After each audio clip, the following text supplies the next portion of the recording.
Redditors who go into people's houses for their job. What is the strangest/creepiest thing you've ever seen or experienced? Community mental health nurse visited an elderly lady in London one evening. She lived in an attic/loft apartment. It was winter and it started to get dark outside. I spent about a half hour with her talking. She was a bit manic, so she was just talking at me for ages really. After a while I asked her if she was going to cook some dinner for herself. She said that her friend was going to do it. I asked when her friend was coming over.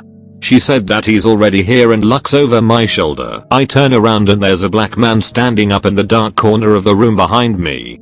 Just standing there staring at me. I didn't see or hear him for the whole half hour I was there. He was obviously clearly a patient of our service too and didn't look too well at that moment. Nope, the fuck out of there. Studying to be a psychiatric nurse right now. Shitting my pants right now.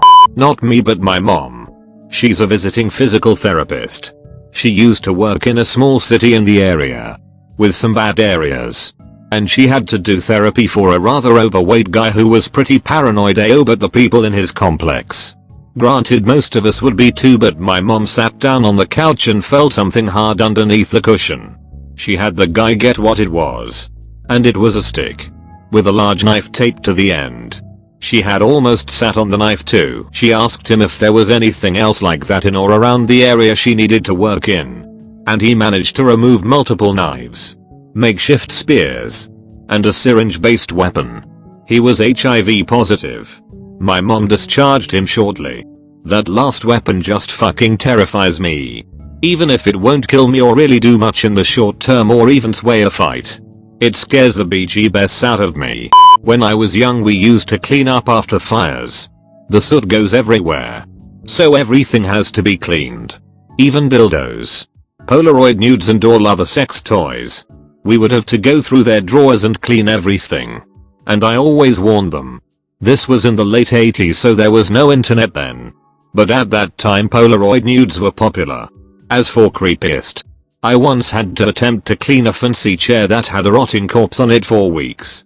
The chair was expensive, so we had to prove to the insurance company that it wasn't cleanable. I used to do pest control. While baiting a house for roaches I made my way to their bathroom, and on top of the toilet tank there was a decorative bowl. Nothing out of the ordinary, right? Well, the bowl wasn't full of extra TP or washcloths. It was full of white cheddar Cheeto puffs. For 20 years I've spent my summers designing home theater systems. After the installers finish I go by the house a few days later to check on things. 75% of the time I hit play on the DVD player. Porn starts playing. And yet I forget to check before hitting play every damn time. Not sure who's dumber, me or the clients.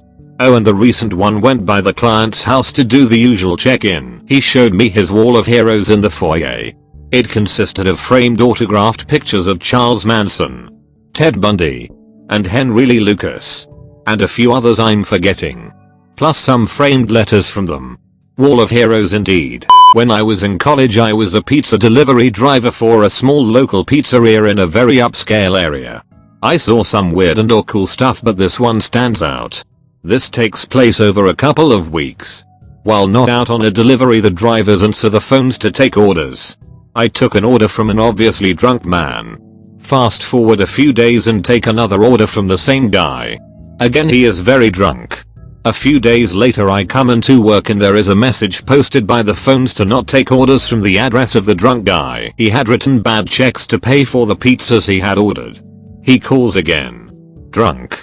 I tell him we cannot take his order because of the bad checks. He begs me. It sounds like he is crying. I say it's okay if he pays cash. He says he will. Another driver gets sent with the pizza and instructions to only accept cash.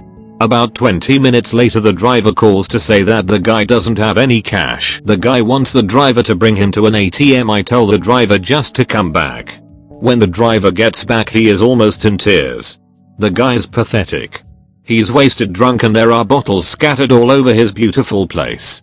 I put the pizza on top of the oven since after the shift we get to eat the mistakes. The guy calls back. He's crying, begging for food. I tell him there's nothing I can do.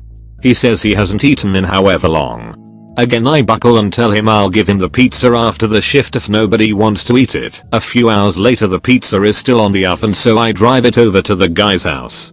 I knock on the door. I can hear something going on inside but no answer. As I turn to leave, the door opens and the guy invites me in. I try to decline. I just want to give him the food and leave, but he insists he wants to pay me. We walk into the kitchen and there must be 100 empty vodka bottles. He pours himself another vodka and he gets his checkbook. He offers me a drink and I decline. He apologizes for the way he answered the door. He said hookers have been coming over and stealing from him. In the middle of writing the check we are making small talk. I don't recall exactly how, but I try to tell him he needs to get some help. Rehab. Suddenly there's a knock on the door and he gets really scared and shushes me. He said it's probably a hooker coming back to steal more. The door opens and a woman walks in. I'm really freaked now. Thinking it's a murderous hooker. She's obviously freaked by my presence. It's his wife. She tells me she's his wife and wants to know who the fuck I am. I tell her I'm just delivering pizza. Once we get everything sorted out, she's a bit dubious. But pleasant. She tells me the guy's sad story. He fell off the wagon, so she left him and knows all about the hookers etc. And has frozen his money. She writes me a personal check for the pizza with a generous tip. Which I cashed in, and after giving the pizza place its cut.